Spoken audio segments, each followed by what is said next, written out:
बिस्मिल्लाहिर्रहमानिर्रहीम। आज की इस वीडियो में हमारे पास एक्सरसाइज 5C का क्वेश्चन नंबर 12 है। आए उसकी रीडिंग की तरफ आते हैं। क्वेश्चन नंबर 12 में लिखा है जी, कहता है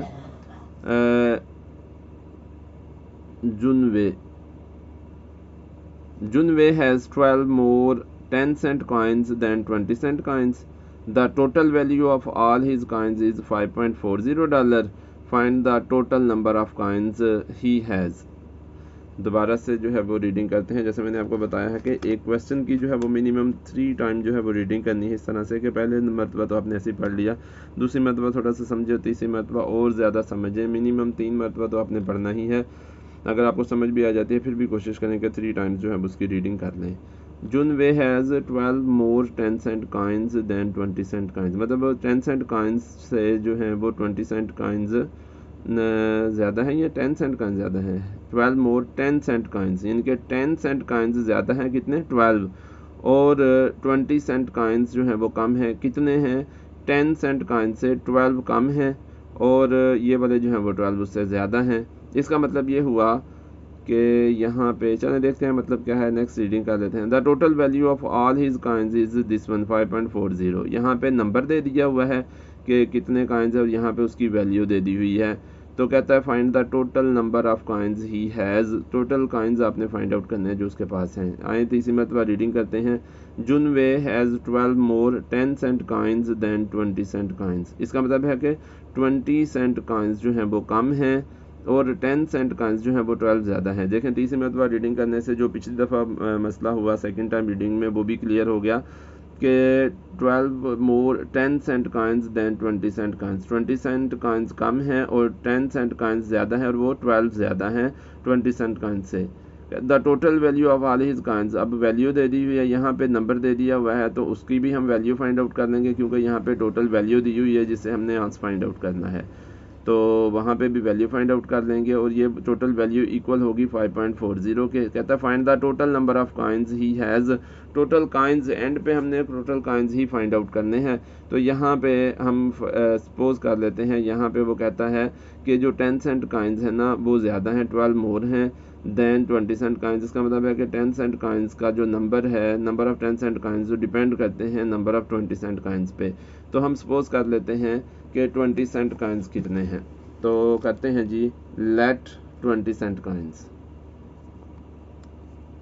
late 20-cent coins, let 20-cent coins. तो हमारे पास आ जाते हैं x। Then 10-cent coins, 10-cent coins हमारे पास कितने हो जाएंगे, वो जो है वो 12 मोर हैं तो ये हो जाएंगे जी x + 12। 10-cent कॉइन्स जो है वो 20-cent कॉइन्स से 12 मोर हैं तो इस वजह से ये x + 12 हो जाएंगे 10-cent कॉइन्स। अच्छा, अब वो कहता है कि टोटल वैल्यू इनकी ये है। तो अगर हमारे पास जो है वो ये 20-cent कॉइन्स x हैं, ठीक है, तो इनकी वैल्यू कितनी हो जाएगी, ये नंबर दिया हुआ है लेट 20-cent कॉइन्स x हैं तो वैल्यू ऑफ 20-cent कॉइन्स कितनी हो जाएगी। तो ये x तो इन टोटल नंबर है इनका, अगर हम इसे 20 से मल्टीप्लाई करेंगे तो इसकी वैल्यू हो जाएगी और ये x + 12 कॉइन्स हैं, इनको जब 10 से मल्टीप्लाई करेंगे तो ये उसकी वैल्यू हो जाएगी। इस तरह से हमारे पास आ जाएगा। यहाँ पे अगर हम लिखते हैं स्टेटमेंट की फॉर्म में या जो अकॉर्डिंग टू गिवन कंडीशन, तो 20x ये आ जाएगी 20-cent कॉइन्स की टोटल वैल्यू, क्योंकि उनकी जो जितने भी दिए हों उसको उसकी वैल्यू से, एक की वैल्यू से मल्टीप्लाई करेंगे तो हमारे पास सब की वैल्यू आ जाएगी। एक की वैल्यू 20 है और टोटल x कॉइन्स हैं, इस वजह से 20 को x से मल्टीप्लाई करेंगे तो टोटल वैल्यू आ जाएगी 20-cent कॉइन्स की। इसी तरह से जो 10-cent कॉइन्स हैं वो हैं जी x + 12। इसको मल्टीप्लाई अगर हम करते हैं उसकी वैल्यू से, एक कॉइन की वैल्यू से यानी कि 10 सेंट से, तो ये आ जाएगा हमारे पास total value of 10-cent coins. और ये इक्वल वैल्यू टोटल किसके इक्वल है, ये है जी $5.40। अब हम देख रहे हैं कि यहाँ पे $5.40 में आ गई है और यहाँ पे सेंट्स में है। तो दोनों साइड पे वैल्यू जो है वो सेम यूनिट में होनी चाहिए। यहाँ पे सेंट्स और यहाँ पे डॉलर में है, इसलिए हम इसे 100 से मल्टीप्लाई करते हैं। और उसकी रीज़न क्या है 100 से मल्टीप्लाई करने की कि $1 में 100 सेंट्स होते हैं, इस वजह से हमने इसको 100 से मल्टीप्लाई कर दिया। इस तरह से हमारे पास यहाँ पे आ जाता है जनाबे वाला, जब इसे हम 100 से मल्टीप्लाई करते हैं तो हमारे पास आ जाएगा यहाँ पे 5.40 मल्टीप्लाई बाई 100 और इसे सॉल्व करते हैं। नेक्स्ट आ गया जी 20x प्लस, जब इस 10 को अंदर मल्टीप्लाई करेंगे क्योंकि ब्रैकेट मीन्स मल्टीप्लिकेशन, और multiplication with all the terms which are within the bracket. 12 को 10 से मल्टीप्लाई करेंगे तो 120 आ जाएगा। 5.40 को 100 से मल्टीप्लाई करेंगे क्योंकि 100 में 2 ज़ीरोज़ हैं 1 के साथ, तो ये डेसिमल प्लेस जो है पॉइंट जो है वो 2 प्लेसेस राइट साइड पे मूव हो जाएगा, यानी कि 5, 4 और 0 के बाद डेसिमल पॉइंट आ जाएगा। तो इस तरह से ये 540 आ जाएगा। अच्छा जी, नेक्स्ट सॉल्व करते हैं। लाइक टर्म्स 20x और 10x को ऐड करते हैं क्योंकि दरमियान में एडिशन ही है। 20 प्लस 10 30x हो जाएगा और ये आ जाएगा 540 और ये माइनस 120 आ जाएगा। इस तरह से हमारे पास x की वैल्यू जो है वो आ जाएगी 540 में से 120 माइनस करेंगे, 0 में से 0 करेंगे 0 आ जाएगा, 4 में से 2 माइनस करेंगे 2 और 5 में से 1 माइनस करेंगे 4 और ओवर में ये 30 जो कि उधर मल्टीप्लाई हो रहा होगा इसे यहाँ पे डिवाइड करेगा। अब 0 को 0 से कैंसिल कर दिया, 3 1 3, 3 1 3, 1 कैरी आ जाएगा, 12 बन जाएगा, 3 4 12। इस तरह से हमारे पास x जो है उसकी वैल्यू 14 आ जाएगी। x था क्या, the number of 20 cent coins x थे, तो उसने हमें कहा हुआ है कि आपने फाइंड आउट करनी है जी total number of coins. Total number of coins हमारे पास यहाँ पे कितने आ जाएंगे, टोटल नंबर ऑफ कॉइन्स हमारे पास आएंगे भाई, टोटल नंबर ऑफ कॉइन्स,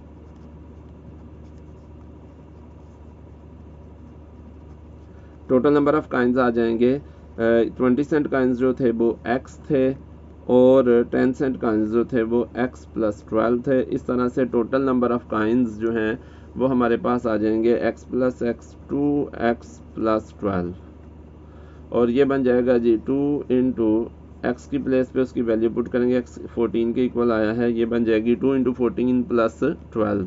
अच्छा, इस तरह से टोटल नंबर ऑफ कॉइन्स जो हैं वो हमारे पास यहाँ पे बन रहे हैं 14 2 28 प्लस 12 और इस तरह से ये बन जाएगा 8 में 2 ऐड करेंगे तो ये बन जाएगा जी 8 plus 2 10, 1 carry, 2 plus 1 3, 3 plus 1 carry 4, तो 40 टोटल नंबर ऑफ कॉइन्स हमने फाइंड आउट करने थे, जिसमें से कि 20 सेंट कॉइन्स x थे और 10 सेंट कॉइन्स हमारे पास जो है वो x प्लस 12 थे। तो टोटल हमने उन दोनों को ऐड कर दिया नीचे आके और x की वैल्यू पुट की, तो टोटल नंबर ऑफ कॉइन्स जो हमारे पास आए हैं वो 40 आए हैं जी। अगले क्वेश्चन पे चलते हैं। क्वेश्चन नंबर 12 के बाद क्वेश्चन नंबर 13 पे उसकी रीडिंग की तरफ आते हैं। क्वेश्चन नंबर 13 में जो है वो कहता है, लिखा हुआ है कि केट साइकिल्स, ये 13 है, cycles the first 350 kilometre of a 470 kilometer journey at a certain average speed and the remaining distance at an average speed that is 15 km per hour less than that for the first part of the journey. If the time taken for her to travel each part of journey is the same, तो find the average speed for the second part of the journey. Average speed हमने find out करनी for the second part of journey. एक मरतबा reading की है, कुछ समझ आई कुछ नहीं आई, दोबारा से रीडिंग की तरफ आते हैं, थोड़ा सा फोकस भी कर लेते हैं जी। दोबारा से रीडिंग की तरफ आते हैं। कहता है Kate cycles the first 350 kilometre of a 470 kilometre journey. अब इसका मतलब ये हुआ कि वो 350 किलोमीटर ट्रैवल करता है या साइकिल करता है, साइकिलिंग करता है और टोटल जर्नी है 470 किलोमीटर। 350 है ये 470 में से 350 माइनस करेंगे तो हमारे पास 120 आ जाएगा। इसका मतलब है उसने टोटल जर्नी को जो है वो दो पार्ट्स में डिवाइड कर दिया है। पहला पार्ट जो है वो 350 किलोमीटर है और दूसरा 120 किलोमीटर है। At a certain average speed, उसकी स्पीड जो है वो सेम ही रहती है फर्स्ट पार्ट के लिए, and the remaining distance at an average speed that is 15 kilometre per our less than that for the first part of the journey. वो कहता है सेकंड पार्ट के लिए स्पीड उसकी कम हो जाती है और ये कितनी 15 किलोमीटर पर आवर, ये भी सेम ही रहती है फॉर द होल 120 किलोमीटर।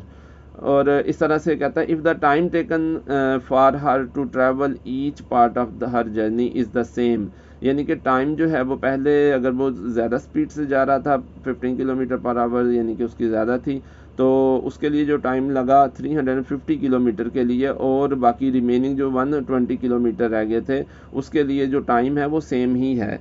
और क्योंकि इसकी स्पीड कम हो गई है, डेफिनेटली जो है स्पीड कम होगी तो टाइम जो है वो ज़्यादा लगेगा। इस तरह से 120 किलोमीटर को भी उतना ही टाइम लगा ट्रैवल करने में जितना 350 किलोमीटर को लगा। इफ़ द टाइम टेकन, ये उसने कह दिया सेम है। Find the average speed for the second part of her journey, average speed हमने फाइंड आउट करनी है for the second part of her journey. तो ये जो है वो सेकंड पार्ट के लिए स्पीड फाइंड आउट करनी है। तो हम आते हैं यहाँ पे कि क्या हमने फाइंड आउट करना है, टाइम टेकन तो जो है वो हमारे पास सेम ही आएगा, वो तो हम क्वेश्चन में फाइंड आउट करेंगे। यहाँ पे जो है वो थर्ड टाइम आते हैं इसकी रीडिंग की तरफ कि it cycle the first 350 kilometre of 470 kilometre journey at a certain average speed and the remaining distance at an average speed that is 15 kilometre per hour. यहाँ तक हमने अंडरस्टैंड कर लिया हुआ है। 15 kilometre per our less than that for the first part of the journey. तो first part की अगर स्पीड जो है वो उसकी x होगी तो सेकंड पार्ट की उसकी x में से 15 माइनस कर देंगे, वो किलोमीटर पर आवर हो जाएगी। और इफ कहता है if the time taken for her to travel each part of her journey is the same, उसकी जो है वो सेम टाइम लगता है उसको 350 किलोमीटर डिस्टेंस ट्रैवल करने में भी, और रिमेनिंग जो 470 में से 350 माइनस किया तो 120 आ गया, उसको भी लिए भी सेम टाइम ही उसे लगता है। तो कहता है यानी कि इक्वल टाइम जो है वो इक्वल आते हैं। इस तरह से हम टाइम में जो है वो इक्वेशन को लिख लेंगे। चलें करते हैं आगे। कहता है find the average speed for the second part of her journey, second part के लिए उसकी एवरेज स्पीड हमने फाइंड आउट करनी है। तो आते हैं इसके सोल्यूशन की तरफ क्वेश्चन नंबर 13 के। क्वेश्चन नंबर 13 है जी हमारे पास, और टाइम तो इन पे ज़्यादा लग रहा है लेकिन मेरी कोशिश ये है कि आपको जो है वो अच्छी तरह से अंडरस्टैंडिंग हो जाए इसकी। तो अगर आते हैं तो कहता है लेट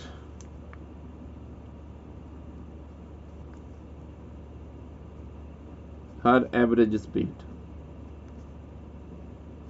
क्योंकि हमने फाइंड आउट करनी है average speed, find the average speed for the second part of her journey. तो लेट हर, और ये याद रखें कि यहाँ पे जो लिखा हुआ है कि 15 किलोमीटर उसकी एवरेज स्पीड लेस है than that for the first part of the journey, तो इसका मतलब है कि जो सेकंड पार्ट की स्पीड है वो फर्स्ट पार्ट की स्पीड पे डिपेंड करती है। तो let her average speed for the first part of journey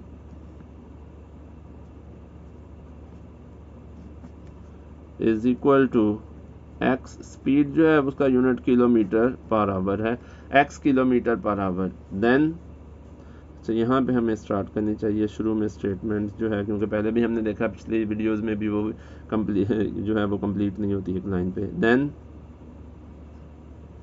her average speed, अच्छा ये जो स्टेटमेंट्स लिखनी होती हैं पहले भी मैं बता चुका हूँ कि ये ऊपर से देख के लिखनी होती है। यहाँ पे उसने लिखा हुआ था एवरेज स्पीड के बारे में, speed for the first part of journey and then her average speed, यहाँ पे उसने लिखा हुआ था find the average speed for the second part of journey, तो उसी से हमने यहाँ पे लिख लिया कि let her average speed for the first part of journey, क्योंकि हमें पता था कि जो सेकंड पार्ट है वो फर्स्ट पार्ट की स्पीड पे जो है वो डिपेंड करता है, इसलिए हमने उसके बारे में भी लिख लिया। देन हर एवरेज स्पीड यहाँ पे हो गया हमारे पास फॉर द सेकंड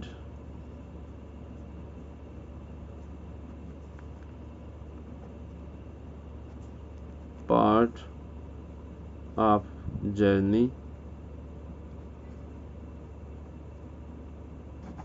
अब यहाँ पे 15 किलोमीटर पर आवर लेस हो गई है, पहले x किलोमीटर थी, अब x minus 15 kilometre per our हो जाएगी।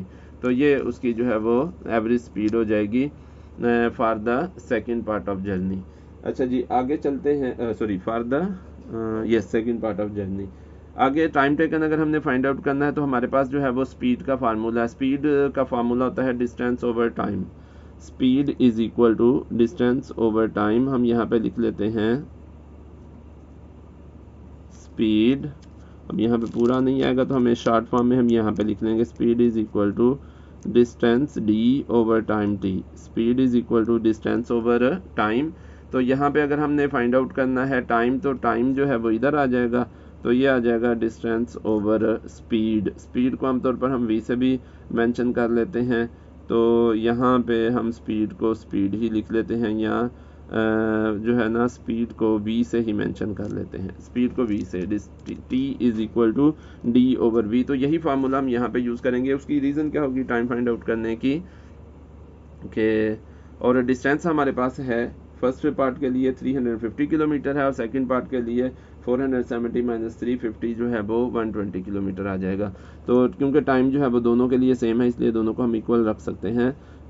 टाइम आ गया हमारे पास for first part, time for first part is equal to distance over speed. Distance हमने देखा ऊपर से 350 किलोमीटर, 350 किलोमीटर ओवर स्पीड। तो फर्स्ट पार्ट के लिए स्पीड जो थी वो x थी, तो इस तरह से टाइम जो है वो आवर्स में आ जाएगा 350 ओवर x आवर्स। इसी तरह से time for second part of journey, time for second part मैंने सिर्फ लिख लिया हुआ है, बेशक आगे जर्नी लिख लें, कोई मसला नहीं।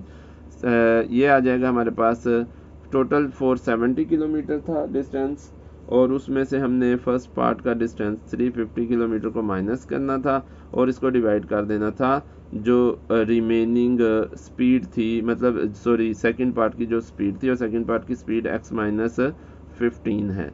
तो इस तरह से इसका सॉल्यूशन हमारे पास यहाँ पे आ जाना था। 470 में से 350 माइनस करेंगे तो 0 में से 0 0 आ जाएगा, 7 में से 5 आ जाएगा जी हमारे पास 2, 4 में से 3 1 आ जाएगा, 120 ओवर x माइनस 15 आ जाएगा यहाँ पे हमारे पास टाइम, और ये आवर्स में आ जाएगा। और उसने कहा हुआ है कि दोनों टाइम जो हैं वो सेम है, मतलब इक्वल हैं। तो हम यहाँ पे अब ये दोनों टाइम को इक्वल पुट करने लगे हैं। पहला टाइम क्या था 350 ओवर x था, और सेकंड टाइम जो था वो था 120 ओवर x माइनस 15 यहाँ पे आ गया। अब यहाँ पे हमें पता है कि ये दोनों टाइम एक दूसरे के इक्वल इस वजह से हैं कि ये दोनों सेम है, टाइम फर्स्ट पार्ट का है और सेकंड पार्ट का। और अब इनको क्रॉस मल्टीप्लाई करेंगे तो हमारे पास आ जाएगा जी 350 में के साथ ये x माइनस 15 उधर जाके मल्टीप्लाई होगा, थोड़ा सा फोकस कर लें जी, तो ये मल्टीप्लाई होगा और ये आ जाएगा जी x माइनस 15, ये इक्वल आ जाएगा x जो है 120 के साथ मल्टीप्लाई हो जाएगा, तो ये आ जाएगा 120x। नेक्स्ट फर्दर जो है इसको जब सॉल्व करते हैं तो ये आ जाएगा 350x माइनस, जब 15 को 350 से मल्टीप्लाई करेंगे तो ये हमारे पास आ जाएगा जी 350, इसको मल्टीप्लाई करेंगे 15 से, 5 0 0, 5 5 25, 2 कैरी, 5 3 15 प्लस 2 17, यहाँ पे 0 आएगा, 1 0 0, 1 5 1 3 यह जगह 0 5 7 plus 5 12, 1 carry, 3 plus 1 4 plus 3 plus 1 4 plus 1 5, तो ये बन जाएगा जी हमारे पास 5250 इज इक्वल टू 120x। अब यहाँ पे जो है वो लाइक टर्म्स को कंबाइन कर लेंगे एक साइड पे, ये बन जाएगा 350, थोड़ा सा इसको ऊपर कर सकते हैं इस तरह से कि ये आ जाएगा जी हमारे पास 350x, ये 120 इधर आके माइनस 120x हो जाएगा, दैट इज इक्वल टू ये कांस्टेंट टर्म राइट साइड पे जाएगी, माइनस से इधर आके प्लस हो जाएगी 5250। अच्छा, और ये प्लस थी इधर आके माइनस हो गई। 350 में से 120 माइनस करेंगे क्योंकि 350 बिगर है, पॉजिटिव आएगा और इन दोनों के साथ डिफरेंस आएंगे, इस वजह से इनका डिफरेंस लेंगे, इसमें से ये माइनस करेंगे, 0 में से 0 माइनस करेंगे 0, 5 में से 2 करेंगे तो 3, और 3 में से 1 करेंगे तो 230x इज इक्वल टू 5250। अच्छा जी, यहाँ पे जो है वो रिमेनिंग पार्ट हम यहाँ पे करने लगे हैं। स्केल का मैंने यूज़ नहीं किया, डायरेक्ट ऐसे ही लिख लिया। अच्छा, बहरहाल यहाँ पे x आ जाएगा और ये बन जाएगा 5250 ओवर 230, 0 0 से कट हो जाएगा। अब ये जो है वो 525 को 23 से डिवाइड करेंगे। डिवीजन का प्रोसेस जो है वो हम यहाँ पे रफ में कर लेते हैं। 525 डिवाइडेड बाय 23, 23 2 आर 46 आ जाएगा हमारे पास। ये बन जाएगा 12 माइनस 6 और ऊपर से आ जाएगा 65। ये आ जाएगा 23 2 आर हमारे पास आ जाएगा जी यहाँ पे 23 2 आर 46 और यहाँ पे 15 माइनस 6 9 आ जाएगा। 5 माइनस 4 1 आ जाएगा। इस तरह से हमारे पास x की वैल्यू यहाँ पे आ जाएगी 22 होल ऊपर आ जाएगा जी 19 ओवर 22 होल 19 ओवर 23। ये हमारे पास इसकी वैल्यू आ जाएगी जो कि x है। और x क्या है कि average speed for the first part of journey. लेकिन हमने तो उसकी फाइंड आउट करनी थी कि उसने लिखा हुआ था find the average speed for the second part of journey. तो average speed for second part of journey जो है वो ये थी x माइनस 15। तो यहाँ पे अगर इसको फिर दोबारा से देखते हैं तो रिक्वायर्ड आंसर हम लिख सकते हैं। रिक्वायर्ड इज ये जो है x माइनस 15 है सेकंड पार्ट ऑफ जर्नी के लिए, जो उसका स्पीड थी, average speed for the second part of journey. तो इसमें से x माइनस 15 है, 22 होल 19 ओवर 23 में से 15 को माइनस कर देंगे। सॉरी ज़रा थोड़ा सा अंडरस्टैंडिंग में यहाँ पे प्रॉब्लम हो सकती है क्योंकि मैं छोटा छोटा करके लिख रहा हूँ यहाँ पे। तो इसमें से अगर ये माइनस कर देंगे तो हमारे पास जो फाइनल आंसर आ जाएगा 22 में से 15 करेंगे तो 7 आ जाएगा। 7 होल 19 ओवर 23 हमारे पास जो है वो इसकी ये आ जाएगा और ये किलोमीटर पर आवर में आएगा क्योंकि ये एवरेज स्पीड है किलोमीटर पर आवर। तो ये हमारे पास आ जाएगा। इसको थोड़ा सा अंडरस्टैंड कर लीजिएगा ध्यान से। तो ये थी आज की हमारी वीडियो जिसमें हम 2 क्वेश्चन ही सॉल्व कर पाए हैं। उम्मीद है आपको इनकी समझ आ गई होगी। अगर किसी किस्म की भी प्रॉब्लम हो तो वो आप मैसेज कर सकते हैं, पूछ सकते हैं। इसके अलावा अगर आपकी ये वीडियो पसंद आई तो इसे लाइक करें, मेरे चैनल को सब्सक्राइब करें, बेल आइकन को भी प्रेस कर दें ताकि हर आने वाली वीडियो आप तक पहुँच सके। शुक्रिया, अल्लाह हाफिज़।